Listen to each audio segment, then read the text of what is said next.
Remember when all you had to do at home to protect your cutting-edge technology was plug this beast into a surge protector? Well, look around.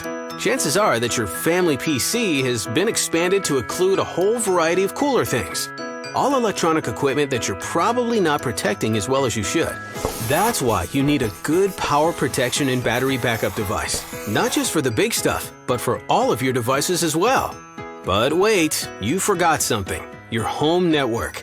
Did you even know you had one? Well, you do, and that needs protection too. It's not just about protecting your data anymore. It's also about ensuring you can access it. How else would you tweet from your tablet, stream videos on your laptop, play that online game, Skype your best friend halfway around the world?